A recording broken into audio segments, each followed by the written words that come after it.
मैं एक कथा आपको कई बार कह चुका हूं, एक बार और सुन लो। मदन मोहन मालवीय के जीवन की घटना है, 2 मिनट की कथा है। मदन मोहन मालवीय पूरा जीवन काशी की सेवा किए, पूरा जीवन काशी में रहे, बनारस में। लेकिन जब बीमार हुए और जब ऑन बेड हुए, भर्ती होती हुए, तो शिष्यों, जब डॉक्टर ने कह दिया आप बचेंगे नहीं है, अब बस पूरा, तब धीरे से अपने चेलों से कहा बेटा हमको बहुत जल्दी काशी बाहर पहुंचाओ, बहुत जल्दी, मेरे मरने का समय हो गया है, मुझे काशी के बाहर ले चलो फटाफट, मैं यहां नहीं मरना चाहता हूं काशी में। तो शिष्यों को भी लगा यार सारा संसार काशी में मरा आवत है, शास्त्रों में लिखा है काशी मरणान मुक्ति, काशी मर जाओ तो मुक्ति मिल जाती है, और जिंदगी भर काशी गली गली छाने है, और जब मरे टाइम हो कर काशी के बाहर ले चलो। तो शिष्यों ने कहा गुरुजी क्या हो गया आपको, है सारा संसार काशी में मरना चाहता है और तुम हो कि जिंदगी भर काशी में रहे, अब मगहर जा रहे हो। कबीरदास भी यही किए थे, जिंदगी भर काशी में रहे, लहर तारा में जिंदगी भर काशी में कपड़ा बेचा बुना, और जब मरे हुआ तो मगहर चले आए, गोरखपुर के पास मगहर। तो किसी ने कहा मगहरम तो नरक होता है मरने से, काशी छोड़ के मगहर क्यों आए? तो कबीर ने बड़ा बढ़िया उत्तर दिया था, अगर काशी में मरता और मुक्ति मिलती तो इसमें राम का क्या एहसान था मेरे ऊपर, मैंने राम को भजा है, मैंने राम राम किया है जिंदगी भर, अब मैं मगहर में मरूं और मेरा भजन मुझको तारे, तब मैं मानूंगा कि भजन ने हमको तारा है। काशी तारती तो फिर राम का कौन नहीं हो रहा मेरे ऊपर था, कौन एहसान था राम का मेरे ऊपर? जिंदगी भर काशी में रहा कबीर और मरने समय मगहर में आ गया। तो मालवीय जी से पूछा गया कि गुरुजी क्यों ऐसा कर रहे हो, काशी में तो मुक्ति मिलती है मरने से। तो मदन मोहन मालवीय बाबा ने कहा बेटा मैं मुक्ति ही तो नहीं चाहता हूं, काशी में मरूंगा तो मुक्ति पा जाऊंगा, और मुक्ति में चाहता ही नहीं। कहा फिर चाहते क्या हो? कहा मैं तो चाहता हूं जन्म जन्म बार बार पैदा होऊं और बार बार इस भारत देश की सेवा का मौका मिले, इस राष्ट्र की सेवा का मौका मिले, मुझे मोक्ष नहीं चाहिए। मोक्ष को हम चाटेंगे क्या? ज्ञानी मोक्ष मांगे मांगे, प्रेमी मोक्ष कभी मांगता नहीं, भक्त मोक्ष नहीं चाहता। मुक्ति मुक्ति वहां सब आगे पीछे घूमती। एक बड़े प्यारे भक्त हुए हैं, उन्होंने मुक्ति को पिशाचिनी कहा है। भुक्ति मुक्ति यदा पिशाची, और जब तक ये 2 पिशाचिनियां आपके पीछे पड़ी हुई हैं, भुक्ति और मुक्ति, तब तक आप भगवान के चरणों के भक्त नहीं हो सकते हो। जो मुक्ति के लफड़े में पड़ता है वो भक्त होता ही नहीं, ज्ञानी होता है। अब बाली से यहां सीखो, बाली क्या कह रहा है? जेहि जो निजन्मऊ, मोक्ष मोक्ष हमको नहीं चाहिए सरकार, जेहि जो निजन्मऊ कर्मवश, बस एक कृपा चाहिए, तह राम पद अनुराग, बस आपके चरणों का प्रेमी बन के रहूं, आपके चरणों का प्रेम मुझको प्राप्त होता रहे, ये हमको चाहिए। यही जो जन्मों कर्म बस।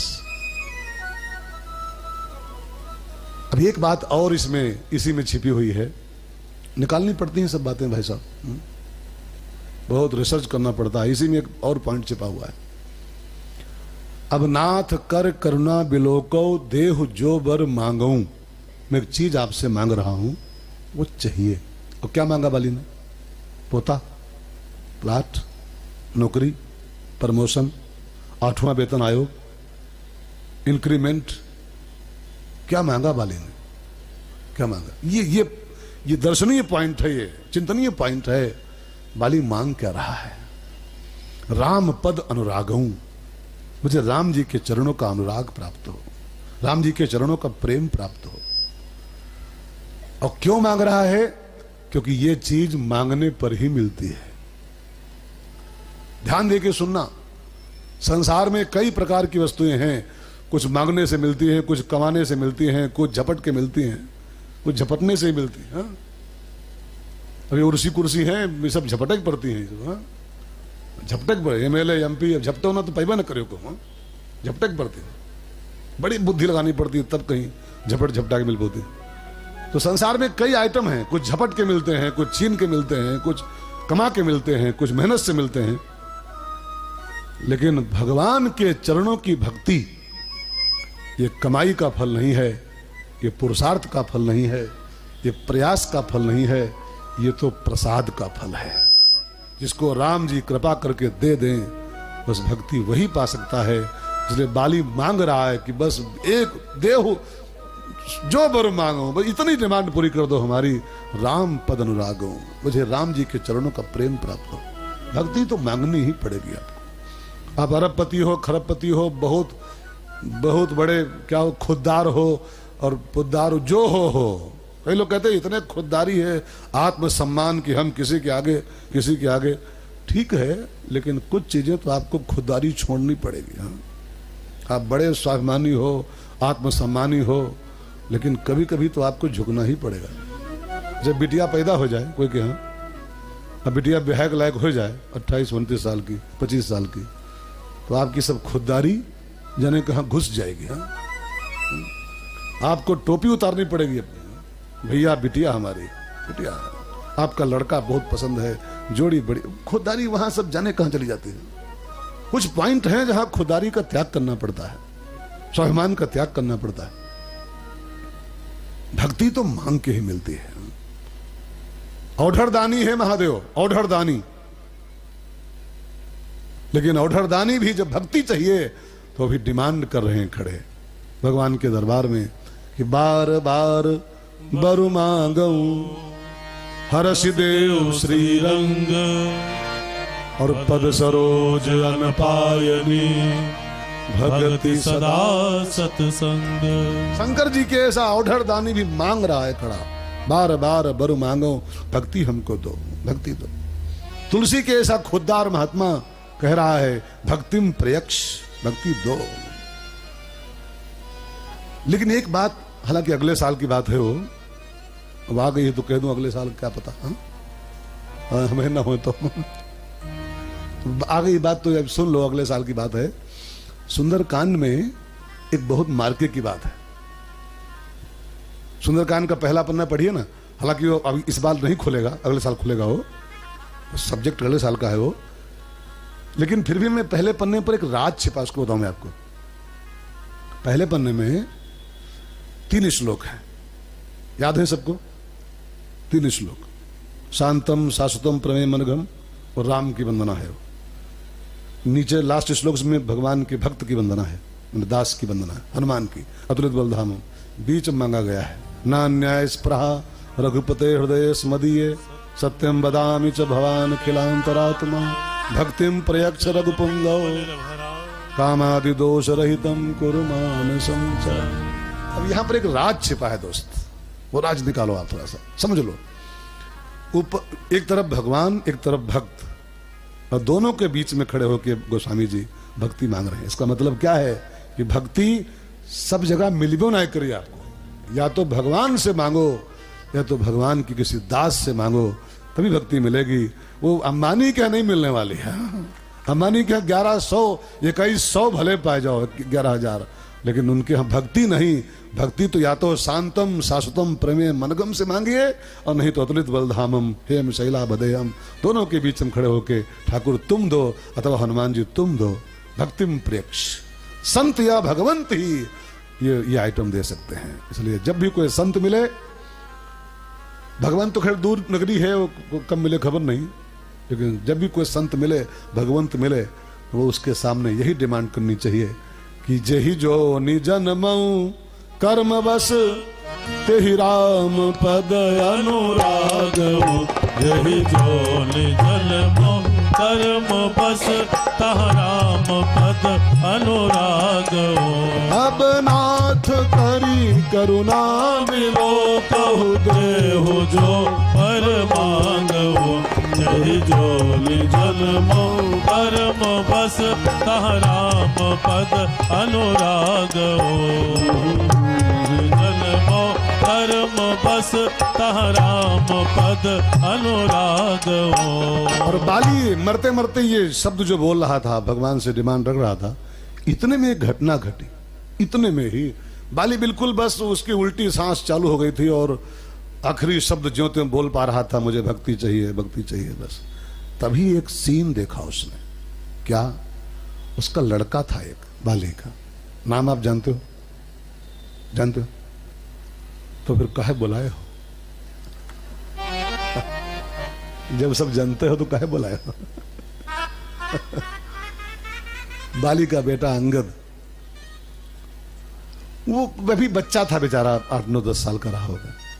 बाली मर रहा था और राम जी से मांग रहा था, तभी अंगद खेलते खेलते वहां आ गया। खबर कहीं पाई होगी पापा जी को लग गया है, वो मर रहे हैं। भागता आ गया अंगद, और अंगद खड़ा पापा के बगल में सिसकी भर रहा था। जिसका बाप मर रहा हो, बेटा रो रहा था खड़ा। तो बाली ने कहा, ठाकुर मर तो रहा ही हूं, एक और काम अगर हो जाता मरने के पहले पहले, तो ये बाली चैन से मरता। मेरा काम तो हो ही गया है, मैंने जो मांगना था मांग लिया। अब एक काम और, ये अब ना आता तो नहीं गया था काम से, लेकिन अब चूंकि सामने खड़ा हो गया है मेरा अंगद, ये काम और हो जाए सरकार तो मजा आ जाए। तो कौन काम? आइए बलदाऊ जी, हाँ हमारे बीच में बलदाऊ भैया पधार रहे हैं, बहुत बहुत स्वागत। बाली बोला मरने के जस्ट बिफोर, क्या बोला सरकार? यह तनय मम, ये मेरा बेटा है ठाकुर अंगद, यह तनय मम सम विनय बल कल्याण प्रद प्रभु लीजिए, और गही बाह सुर नर नाह आपन दास अंगद कीजिए, गही बाह सुर नर नाह आपन दास अंगद कीजिए। यह तनय मम सम विनय बल कल्याण प्रद प्रभु लीजिए, गही बाह सुर नर नाह आपन दास अंगद कीजिए। ठाकुर जी मेरा पुत्र है अंगद, यह तनय मम, और ये मेरे बेटे को मैं आपके हाथों में सौंप रहा हूं। मैं तो मर ही रहा हूं, गह बाह, इसकी बाह थाम लो, जैसे सुग्रीव की बाह थामे हो इसके चाचा की। तो चाचा भतीजा को, एक बाह में चाचा एक बाह में भतीजा, दोनों जैसे उसको अभय प्रदान कर दिए हो, उसको चरणों में जगह दे दिए हो, ये हमारा अंगद भी अगर आपके चरणों में जगह पा जाए तो ये बाली थोड़ा चैन से मर सकता है। गहिबाह सुर नर नाह आपन दास अंगद कीजिए। और कांपते हाथों से अंगद ने अपने अंगद की बाह पकड़ी और कहा, ठाकुर जल्दी पकड़ लो, मेरे पास समय नहीं बहुत है, इसकी बाह थाम लो तो मैं चैन से मर जाऊं। भगवान ने अंगद का हाथ थामा और कहा, बाली चिंता न कर, आवाज से इसका माता रामो मत पिता रामचंद्र, स्वामी रामो मत सखा रामचंद्र, आज से इसका बाप मैं बन रहा हूं। अंगद अब मेरा बेटा से। बस अंगद को सौंप पाया बाली बिल्कुल सुकून से, जैसे सुमन माल जिम कंठते गिरत न जाने नाग। हाथी गले में माला पड़ी हो और वो कहीं टूट के गिर जाए तो हाथी जान में नहीं पाता है कैसे माला गिर गई, कब गिर गई। ऐसे बाली का प्राण छूट गया, चैन से बाली मरा। दुनिया कन्यादान करती है ना, सब लोग क्या करते हैं कन्यादान, लेकिन बाली ने कुमार दान किया है। कन्यादान सब करते हैं, लेकिन लड़कवा दान किया राम जी को, लड़का दान ये तो कोई कोई बाप करते हैं जो अपने बेटे को राम के हवाले कर देते हैं। ठाकुर ये तनय मम, मेरा बेटा तुम्हारे हवाले है। और फिर बाली चैन से मरा। बाली का एक अर्थ होता है बाप, बाली माने बाप। और इस कथा में एक सूत्र छिपा है कि जिस बाली को चैन से मरना हो, समाज का जो बाली, बाली माने बाप, समाज का जो बाप चाहता हो कि मैं चैन से मरूं, तो उसका एक ही उपाय है चैन से मरने का, कि अपने अंगद को, अपने बेटे को राम से अटैच कर दो। जो अपने संतान को राम से जोड़ देता है वो बाप चैन से मरता है। राम माने राम जी तो ही है, राम का अर्थ है धर्म, राम माने होता है मर्यादा, राम माने होता है सत्य, राम माने होता है ईमानदारी। राम की ये सब पर्यायवाची हैं। और जो अपनी संतान को धर्म से जोड़ दिया है, संस्कारों से जोड़ दिया है, मर्यादाओं से अटैच कर दिया है, वही बाप चैन से मर पाता है। और नहीं तो चैन से जीना तो कभी हाँ ये नहीं है, चैन से मरियो नहीं मिलेगा। जिसके लड़का कुकर्मी है, कुकर्मी, उनके पिता चैन से मरियो नहीं पाते हैं। एक संत बोल रहे थे कि संतान बिल्कुल जमा से न हो, बच्चा उच्चा भयबन के होए तो वो माता पिता कभी कभी रोते हैं। ध्यान देकर सुनिएगा। बच्चा हुआ हो और 10-20 साल का होके मर गया हो, एक लड़का हुआ हो और 10-20 साल का होके मर गया हो, तब भी माता पिता को धक्का लगता है, रोएंगे, लेकिन तब भी कभी कभी रोएंगे।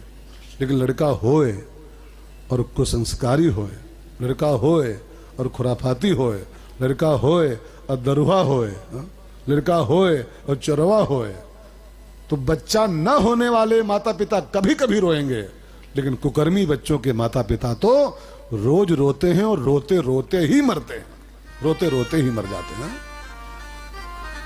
इसलिए चैन से मरने का एक ही उपाय है कि अपने अंगद को राम के हाथों सौंप दो, उनको संस्कारों से अटैच करो, उसको थोड़ा धर्म से अटैच करो, तब सुकून से मौत मिलेगी। है? एक हमारे मित्र हैं, बड़े प्यारे गायक कलाकार, बंबई में रहते हैं, जसवंत सिंह जी, अच्छे सिंगर हैं, फिल्मी दुनिया के। उनकी एक बड़ी बढ़िया गजल है, बड़ी फेमस है वो, उसकी 2 लाइन में गाओ, सब लोग गाओ। जसवंत सिंह जी की गाई गजल है, 2 लाइन।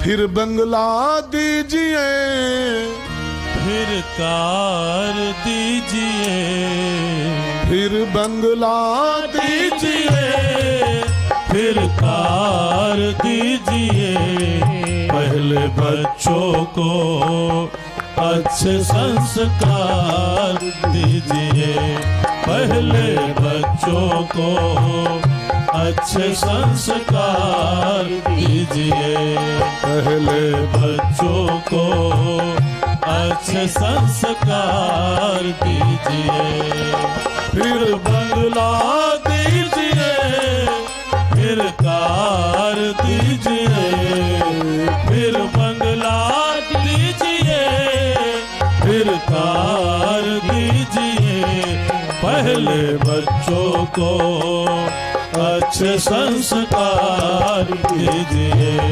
पहले बच्चों को अच्छे संस्कार दीजिए। बंगला कार बाद में, बंगला कार तो भाग्य में होगा, आ ही जाएगा। भाग्य में नहीं होगा तो आप चाहे, एक देहाती कहावत हम बोलेंगे नहीं, वो कहा घोड़ा खोल लो। हाँ, आगे कुछ और है, वो नहीं बोलेंगे हम। चाहे घोड़ा खोल लो, लेकिन भाग्य में लिखा नहीं है तो कुछ दे नहीं सकते उनको आप। जो जिसकी भाग्य में जो लिखा है उतना ही पाएगा वो।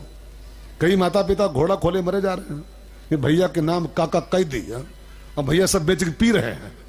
बप्पा जूझ गए मगर थके गए, भैया सब बेच बेच पी रहे हैं। धुंधकारी है, धुंधकारी। घोड़ा खोल लो आप, उनको विधाता थोड़ा हो, अपना नसीब लेके बच्चे संसार में आए। देना है तो कार नहीं, देना है तो बच्चे को संस्कार दो, उनको मर्यादा से जोड़ो, उनको धर्म से जोड़ो, उनको राम से जोड़ो, बाली की तरह, तब चैन से मौत मिलेगी। बाल कीन्ह तनु त्याग। बाली ने अपने बेटे अंगद को राम जी के हवाले किया और राम जी से अटैच करके बाली ने अपने बेटे को, और फिर गोस्वामी जी कहते हैं एक बात और इस चौपाई में छिपी है, छंद में 2 बातें इसमें पूरे छंद में छिप गई। पूरे टॉपिक को आपने सुन लिया, बाली के प्रसंग को, मरने के प्रसंग को। बाली ने मरने के पहले 2 चीजों का त्याग किया है। एक, पहले बाली ने मरने के पहले कोमल बानी माने अहंकार का त्याग किया, ईगो, अहम का त्याग किया मरने के पहले। ध्यान देकर सुनिएगा। और दूसरी रही सही चीज अंतिम सांसों पे उसने और छोड़ दिया, एक मम, यह तनय मम। पहले अहम को त्यागा और फिर जो मम लगा था अंगद के साथ, मरने के पहले बाली ने उस मम को भी राम के हवाले कर दिया। और मौत के पहले अगर ये 2 चीजें मुक्त हो मिले, इनसे अहम छूट जाए और इंसान का मम छूट जाए, तो फिर तीसरा कोई काम नहीं करना, आप छूट गए, पार हो गए आप। गीता में भगवान कहते हैं इंसान को बांधने की बस 2 ही बेड़ियां हैं, केवल बस 2 ही बेड़ियां संसार में, एक अहम, एक मम। और अहम मम न हम छोड़ पाते हैं मरते मरते, और ना हम मुक्त हो पाते हैं, ना हम पार हो पाते हैं। इसलिए बाली की कथा से सीखना है, पहले अति कोमल बानी, अहंकार छोड़ दिया बाली ने पूरा अपना, अहम। अब रहा सहा उसने यह तनय मम, मम भी उसने अर्पित कर दिया। अहम माने स्व और मम माने सर्व। अहम माने स्व और मम माने सर्व, और सर्व और स्व को दोनों को राम के हवाले कर दिया। इसी का नाम होता है सर्वस्व का दान कर देना, सर्वस्व का। बाली ने अपना सर्व माने मम और स्व माने अहम, अहम दोनों को राम के हवाले कर दिया। तो ये दोनों चीजें राम को सौंप दो तो राम आपके चौकीदार हो जाएंगे। भागवत का बलि, रामायण का बाली और भागवत का बलि, इन दोनों ने सर्वस्व का दान किया है। बलि ने भी यही दान किया था ठाकुर जी को, 2 कदम में सर्व और तीसरे कदम में स्व। 2 कदम में बाली ने सर्व दे दिया था, सब कुछ लोक परलोक सब। और जब तीसरे बारी आई तो लेट गया, पदम तृतीयम कुरुशिरस्नि, मुझको नाप लो, मैं भी तुम्हारा। अब बस 2 चीजें दान कर दिया, सर्व और स्व। तो जानते हैं क्या हुआ? बाली तो मुक्त हो गया, लेकिन ठाकुर जी चौकीदार हो गए उसके। बल के बामन और ठाकुर जी बलि के हर दरवाजे पर लाठी लिए, जागते रहो जागते रहो। सर्व और स्व का दान कर दो, अहम और मम का, तो ठाकुर जी आपकी रखवाली में लग जाएंगे। और जिसकी रखवाली में ठाकुर लग जाए स्वयं, आहा, मेरे सिर पर सीताराम, जिसकी रखवाली स्वयं सीताराम करे, तो मेरे सिर पर सीताराम, फिकर फिर क्या करना। मेरे सिर पर सीताराम, फिकर फिर क्या करना। मेरे सिर पर सीताराम, फिकर फिर क्या करना। मेरे सिर पर सीताराम, फिकर फिर क्या करना। फिकर फिर क्या करना, फिकर फिर क्या करना। फिकर फिर क्या करना, फिकर फिर क्या करना। मेरे बिगड़े बनेंगे काम, फिकर फिर क्या करना। मेरे बिगड़े बनेंगे काम, फिकर फिर क्या करना। मेरे सिर पर सीताराम, फिकर फिर क्या करना। मेरे सिर पर सीताराम, फिकर फिर क्या करना। यार खदरा वालों, आप लोग गाते नहीं हो जरा वे, बहुत कष्ट हमको इस बात का। न ताली बजाओ न गाओ, माटी की मूर्ति बने बैठे रहते हो। अरे गाना चाहिए, भगवान का नाम गाओ और हाथों का प्रयोग भी करो उसमें, नहीं तो अगली बार दोनों आइटम छीन लेंगे भगवान। न हाथ देंगे न जबान देंगे। मौनी बाबा बनके मत बैठो यहाँ पर। मेरे सिर पर सीताराम, फिकर फिर क्या करना। मेरे सिर पर सीताराम। एक बार दोनों हाथों को ऊपर करो, ताली सेवा करते हुए, पूरा संसार आपको देख रहा है जी। फिर क्या करना। मेरे सिर पर सीताराम, फिकर फिर क्या करना। मेरे सिर पर सीताराम, फिकर फिर क्या करना। जो जन राम कथा सत्संगी, जो जन राम कथा सत्संगी। जो जन राम कथा सत्संगी। जो जन राम कथा सत्संगी। जो जन माने 4 कोस, वो नहीं है जो जन। जो जन, जो जन, जो जन राम कथा सत्संगी। जो जन राम कथा सत्संगी। इनके सहायक श्री बजरंगी। इनके सहायक श्री बजरंगी। जो जन राम कथा सत्संगी। जो जन राम कथा सत्संगी। इनके सहायक श्री बजरंगी। इनके सहायक श्री बजरंगी। अतुलित बल के धाम, फिकर फिर क्या करना। बाबा अतुलित बल के धाम, फिकर फिर क्या करना। मेरे सिर पर सीताराम, फिकर फिर क्या करना। मेरे सिर पर सीताराम, फिकर फिर क्या करना। राम चरण दृढ़ प्रीति करी, बाली कीन तनु त्याग। सुमन माल जिम कंठते, गिरत न जाने लाग। राम के चरणों में दृढ़ प्रीति करके, और बाली ने तन बिल्कुल इजली त्याग दिया आराम से।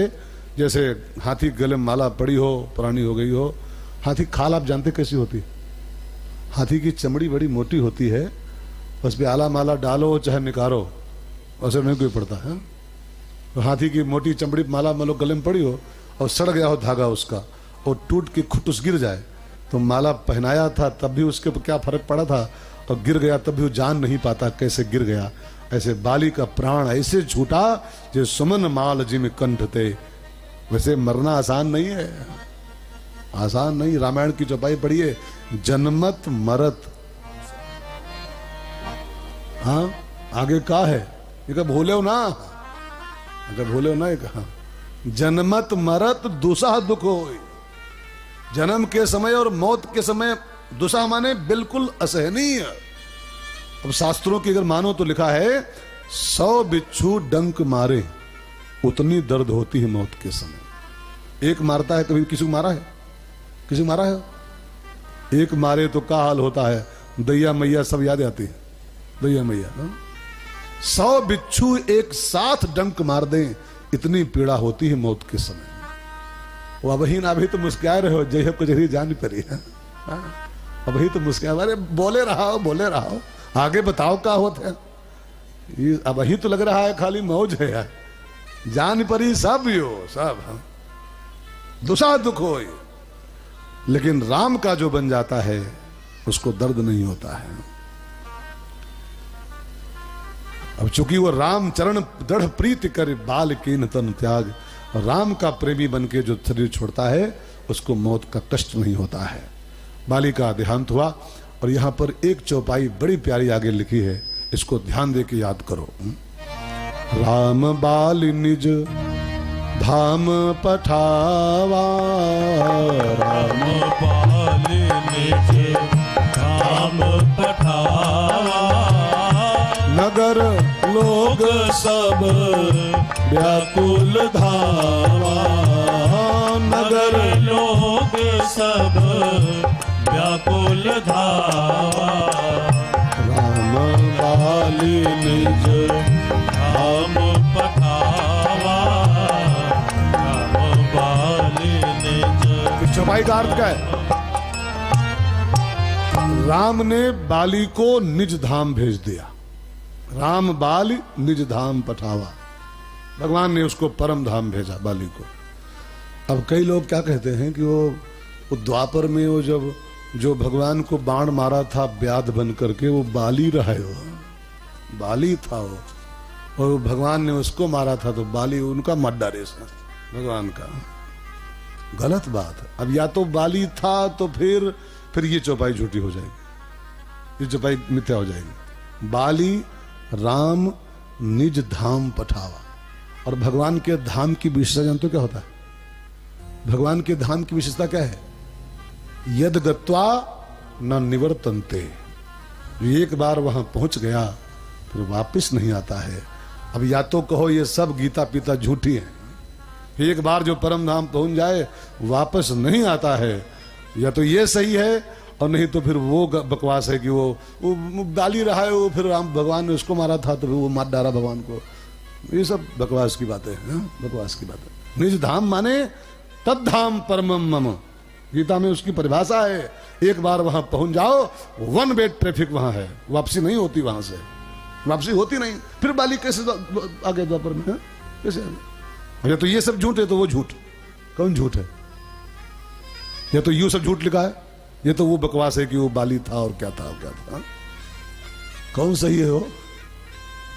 है ये सही है, वो सब गोलगप्पा है खाली। ऐसे लोग तुकबंदी बैठते हैं, तुकबंदी खाली कि वो बाली रहा है तो फिर वो बाली माइंड है तो फिर वो बाली बन गया तो वो मारिस भगवान पे। और लिखा उखा थोड़ा है, ऐसे गोलगप्पे चलते रहते हैं। लिखा कहूं कुछ नहीं, लिखा तो ये है बाली राम, राम बाली निज धाम पठावा, परम धाम भेजा उसको।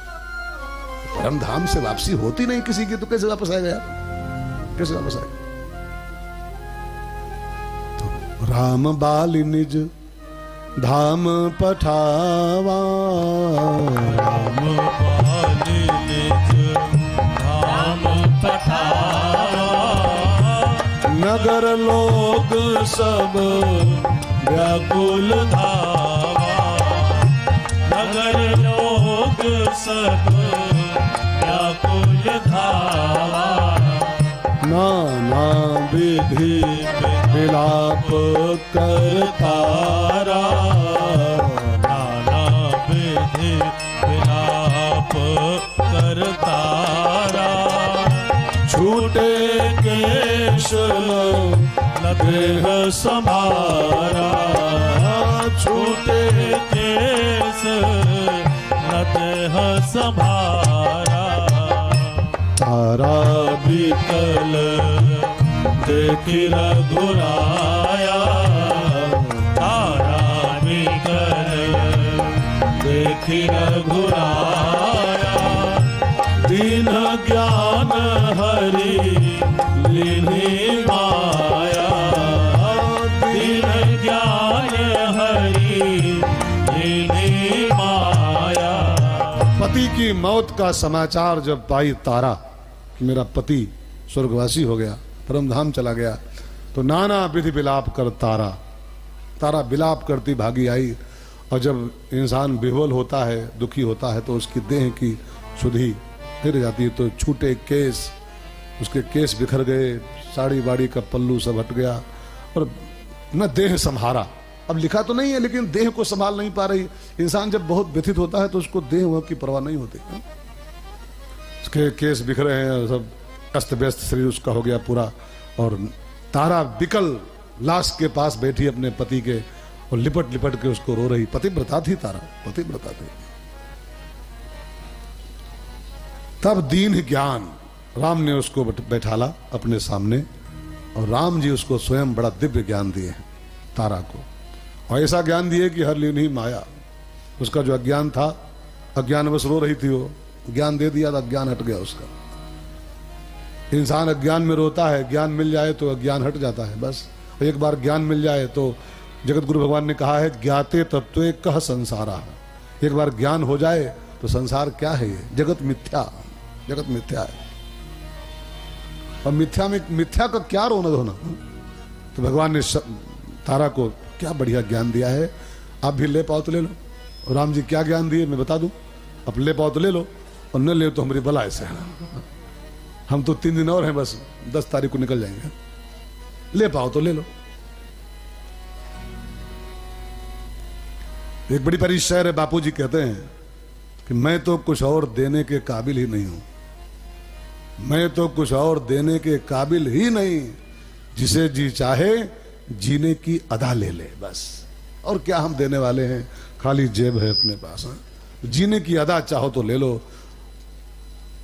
हम तो बैठे हैं सरे राह लिए चिनगारी, हम तो बैठे हैं सरे राह लिए चिनगारी, जिसका जी आए अपना चिराग जला ले जाए बस। तो दीपक लिए बैठे हैं, जिसका मन हो बुझी मोमबत्ती ले जी रहे हो, जला लो कथा से बस, जला लो। और क्या अपने पास इसके अलावा? तो राम ने बड़ा दिव्य ज्ञान तारा मैया को दिया है। लाश को चिपट के रो रही थी अपने पति की। भगवान ने उससे कहा, बड़ा प्यारा चौपाई है, सब लोग गाओ।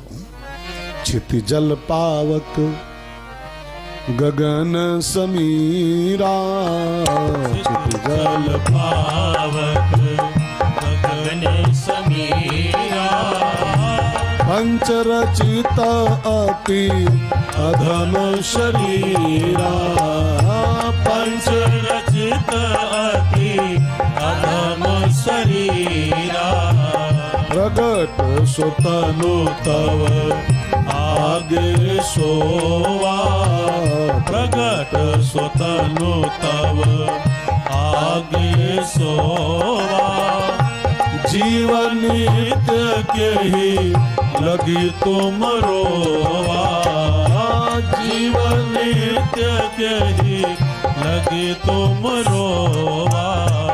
लंबा चौड़ा ज्ञान राम नहीं दिए, 2 चौपाई में ही उपजा ज्ञान। 2 चौपाई में, लंबी चौड़ी व्याख्या की जरूरत नहीं है। वो तो करनी पड़ती है 3 घंटा, और टाइम में ऐसा लिखा है तो ज्ञान तो 2 चौपाई का होता है खाली बस। अब लिखा है 4 से 8:30 बोलना है तो जूझना पड़ रहा है, बाकी ज्ञान लंबा चौड़ा थोड़ा होता है। सत्य बहुत लंबा चौड़ा नहीं है, 2.5 अक्षर का शब्द है बस। 2.5 अक्षर पढ़ मिले तो पंडित हो, पंडित हो। लंबी चौड़ी तो खाली वो व्याख्या होती है, सत्य बहुत लंबा चौड़ा नहीं होता है।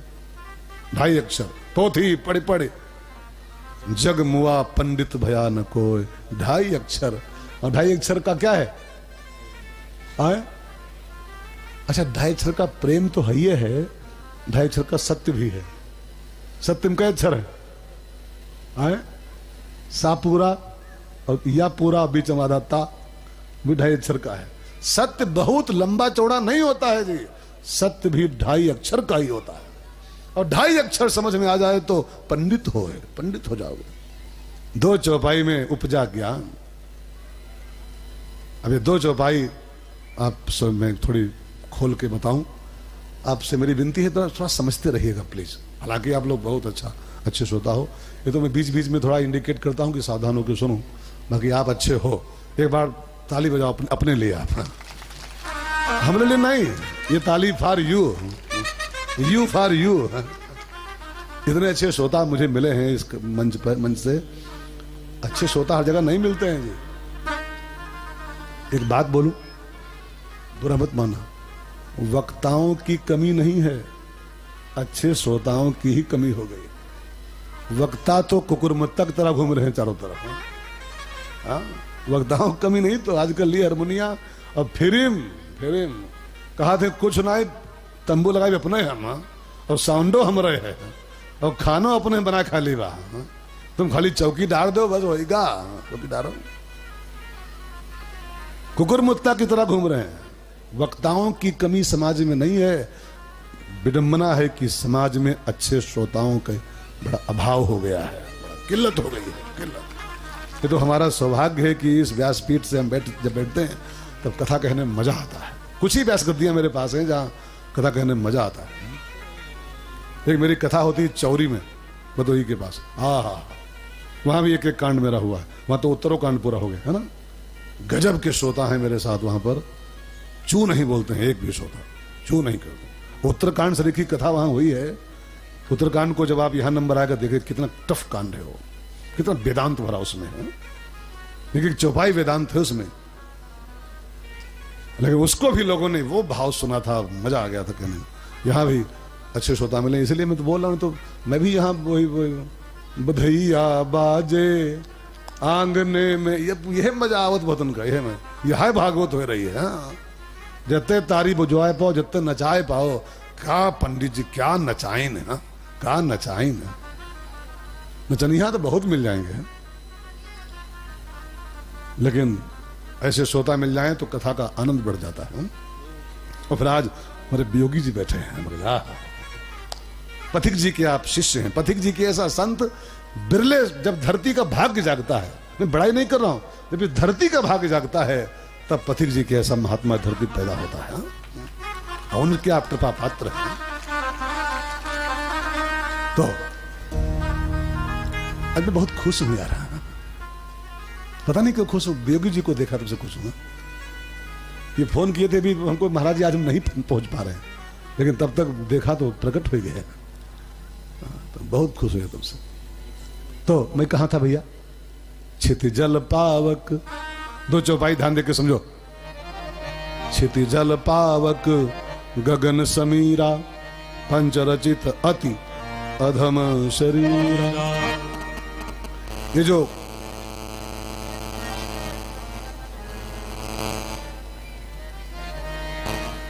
जो मानव शरीर हमारा आपका है, पंच रचित या अधम शरीर, इसको ध्यान देके सुनिएगा। ये आप हाड़ मांस तो खाली दिखाई पड़ रहा है इसमें, ये चमड़ी है और बाल हैं और अंदर खून है और मांस है, वो सब उन्हीं से बना हुआ आइटम है। इसमें 5 आइटम मिले हुए हैं भौतिक शरीर में। छिति माने क्या होता है? पृथ्वी, जल, पावक, गगन और समीरा। पंचरचित अति अधम शरीरा। ये जो भौतिक देह है ये 5 आइटम से बनती है, पृथ्वी, जल, हवा, आकाश और अग्नि।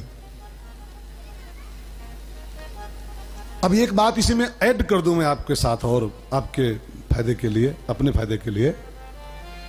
5 चीजों से बनता है भौतिक बॉडी, ये लौकिक बॉडी। लेकिन एक बॉडी है आध्यात्मिक बॉडी। ये तो आपको प्रकृति से मिल गई, क्षिति, जल, पावक, गगन, समीरा, ये तो मिली है। लेकिन आध्यात्मिक जीवन जो होता है वो बिल्ड करना पड़ता है, निर्माण करना पड़ता है। जैसे बच्चा पैदा होता है, डॉक्टर बनना पड़ता है, ठीक है ना, समझ गए? बच्चा पैदा होता है, संत बनना पड़ता है। ये महाराज जी बैठे हैं, ये भी वैसे बच्चे होंगे जब कभी होंगे तब, जैसे आप पैदा हुए हो, नार कटा वैसे नुक कटा हुए। बच्चे तो पैदा होते हैं लेकिन महापुरुष बनना पड़ता है। ऐसे ही भौतिक देह तो मिल गई है लेकिन आध्यात्मिक बॉडी क्रिएट करनी पड़ती है, बनानी पड़ती है। दो जीवन है इंसान के पास सामने, एक भौतिक जीवन ये जो पाए बैठे हो, एक आध्यात्मिक जीवन बनाना पड़ता है दूसरे तरीके से, और उसके लिए कुछ काम करना पड़ता है। ये तो कराए मिल गया, वो उसके लिए करना पड़ेगा आपको। आध्यात्मिक जीवन भी 5 तत्वों का ही होता है, 5 तत्वों का। यहां भी 5 है, क्षिति, जल, पावक, गगन, समीरा। आध्यात्मिक जीवन अगर बनाना चाहते हो तो यही 5 आइटम वहां भी चाहिए। लेकिन इन 5 आइटमों का भौतिक रूप नहीं चाहिए, इन 5 आइटमों का जो सूक्ष्म रूप है वो चाहिए अध्यात्म के लिए, क्योंकि वो बात ही सूक्ष्म है अध्यात्म वाली, ठीक है ना। अब क्षिति माने पृथ्वी, और पृथ्वी का तत्व होता है क्षमा। ध्यान देकर सुनिए। वैसे खाली पृथ्वी मानो तो इसमें पृथ्वी लगी, मिट्टी मिली हुई है, लेकिन पृथ्वी का जो आध्यात्मिक तत्व है वो क्षमा। तो आध्यात्मिक जीवन निर्माण के पहले तत्व चाहिए क्षमा, जिसके पास पृथ्वी की ऐसी क्षमा आ जाए, ठीक है। दूसरा तत्व है जल। जल का आध्यात्मिक रूप होता है करुणा। जल माने करुणा होता है, तो जिसके जीवन में जल जैसी करुणा आ जाए, आध्यात्मिक पुरुष हो गया। पावक। पावक माने होता है प्रेमाग्नि, प्रेम अग्नि। अब इस बॉडी में तो पावक लगी है, लेकिन आध्यात्मिक बॉडी निर्माण के लिए प्रेम अग्नि चाहिए। पावक माने प्रेम, तो क्षमा, करुणा, प्रेम। गगन। गगन माने होता है आकाश, वैसे सामान्य अर्थों में, लेकिन गगन का जो आध्यात्मिक पक्ष है, गगन माने होता है असंगता। असंग, वो कहीं पर अटैच नहीं है, किसी से जुड़ा हुआ नहीं है।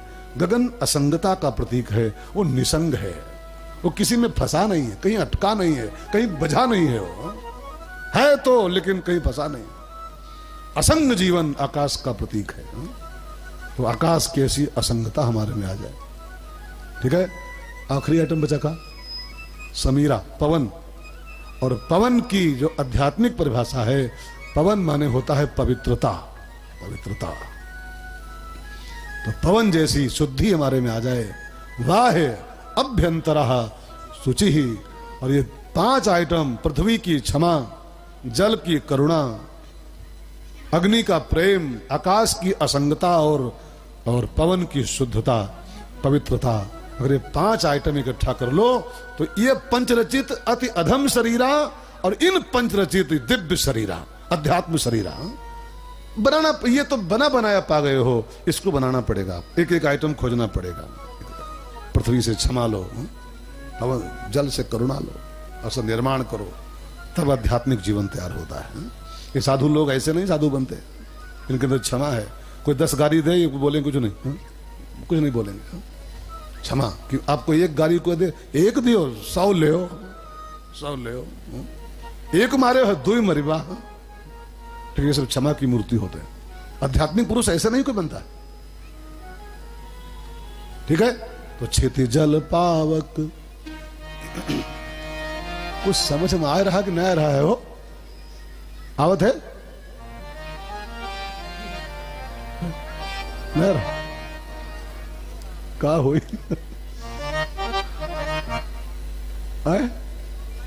अब आ रहा अब आ रहा है पंडाल के बाहर कुछ रह जाए तो जानो।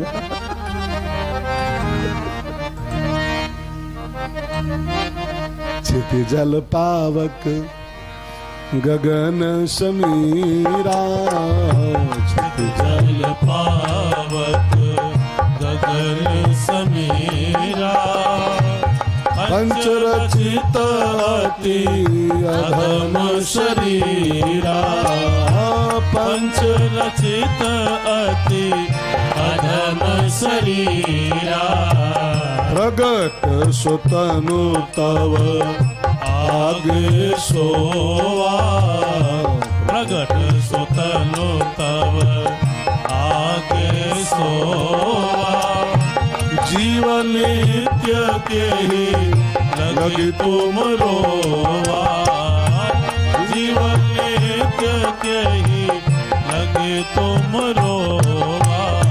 भगवान राम ने तारा से एक सवाल पूछा कि तुम बाली की देह के लिए रो रही हो कि बाली की जीव के लिए रो रही हो, जो निकल गया इसमें से।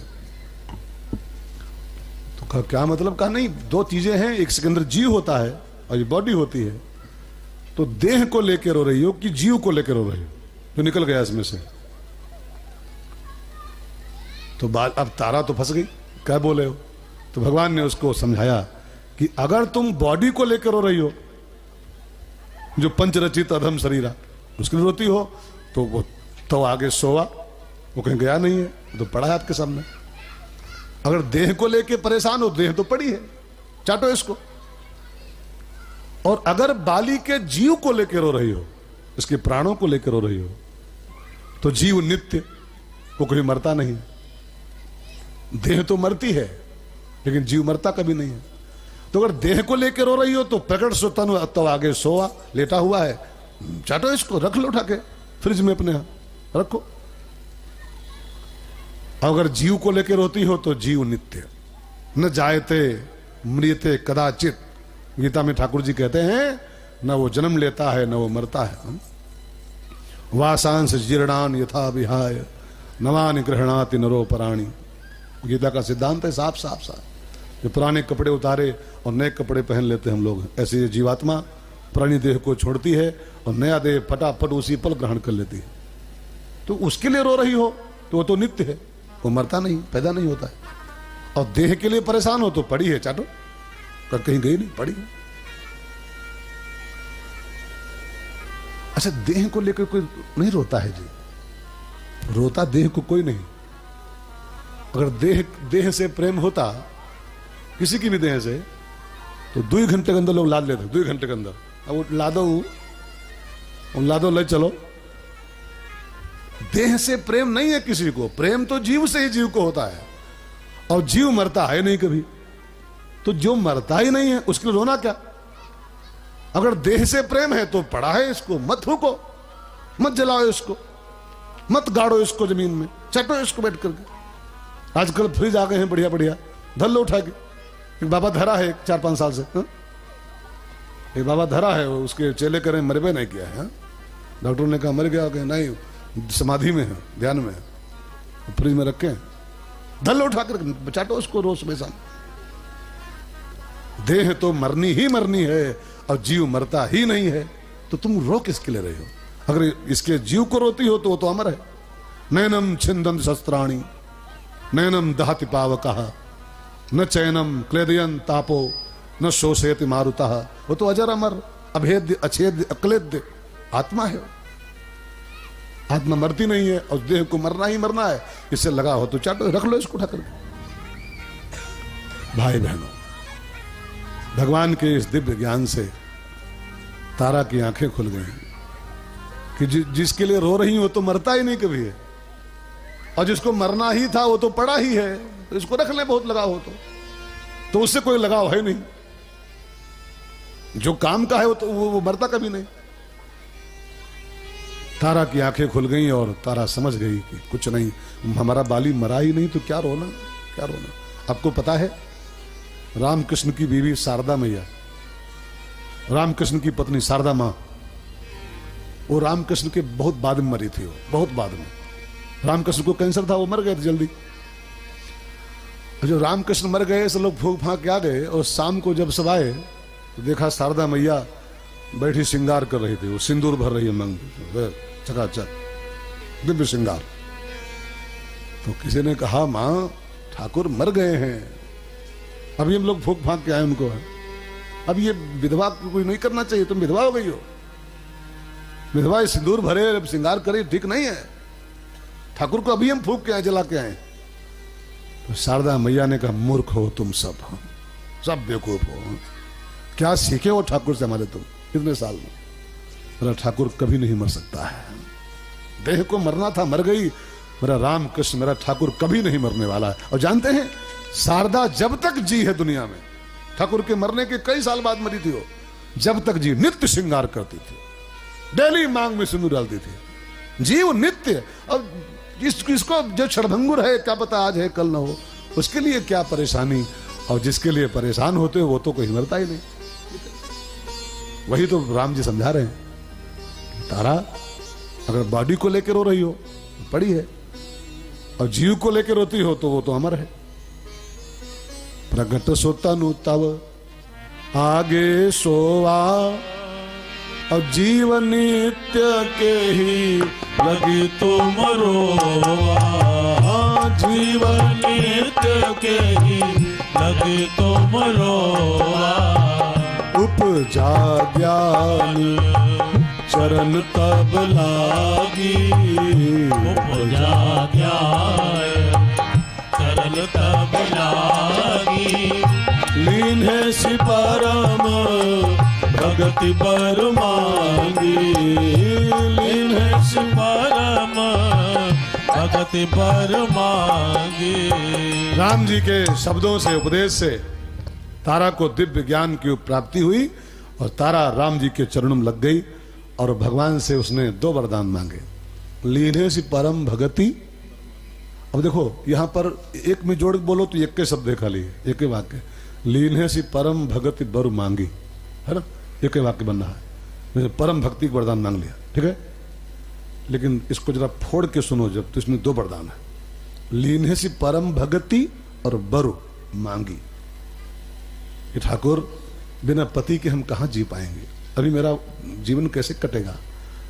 मेरे पति को तो आपने मार दिया है, अब स्त्री जाति, अब बिना बिना किसी आश्रय के हम कहां जी सकती हैं? तो भक्ति तो दो ही, लेकिन साथ साथ हमको दोबारा दुल्हा भी प्रदान कर दो। दोबारा का किससे शादी करोगी? का सुग्रीव से करेंगे। सुग्रीव से ही। अब इसमें देखिए मैं मजाक नहीं कर रहा हूं। लीने से परम भगति एंड बरु मांगे, क्योंकि नारी का जीवन निराश्रित नहीं होना चाहिए। नारी का जीवन, मैं तो इस पक्ष का बहुत विरोधी हूं। अगर किसी का लड़का, मान लो वही बहू आए, 1.5 साल हुआ हो, और लड़का मान लो खत्म हो जाए और विधवा हो जाए, तो ससुर सास को मिल करके कोशिश करके उस बहू की दोबारा शादी कर देनी चाहिए। ये रूढ़िवादिता को तोड़ो, अब तोड़ो। कई लोग कहते हैं वो ठीक है, अब जूझो, अब काटो। कैसे काटेगी यार? अभी 22 साल की है वो, 25 साल की है। मिल के कोशिश करके, अगर कोई बहुत बड़ी बाधा ना हो तो खुद ससुर को निधन करना चाहिए। मेरी बेटी है और खुद उसको दूसरी जगह ब्याह है जाकर के। कैसे जिएगी वो यार? कैसे जिएगी? अकेली नारी कहां जी पाएगी? उसका उसकी एक एक दिन उसका युग के समान बीतेगा, युग के समान। तो राम से मांग लिया उसने, परम भगति एंड बरु मांगी कि ठाकुर मुझे पति भी चाहिए। अब ये तो मर गया है, दूसरा करा दो। तो किससे कला? वो देवर जी यही है तो अब भाभी जाए तो कहां जाए? अभी भी कई घरों में पुराने जमाने में होता था ऐसा, हमने अपनी आंखों देखा है। बड़ा भाई मर गया हो और भाभी विधवा हो गई हो, तो कई घरों में ये होता, मैंने देखा है होता हुआ जी, देखा है। अगर छोटा भाई अगर शादी के लायक है और भाभी बहुत अंतर नहीं है, 1-2 साल का ही अंतर है, तो लोग कर देते हैं देवर साथ कि कहाँ जाओगी, भटकोगी, घर में देवर है, बस घर में माखन मिले तो बाहर क्यों जाए नंदलाला? घर में माखन मिल जाए तो बाहर क्यों जाए?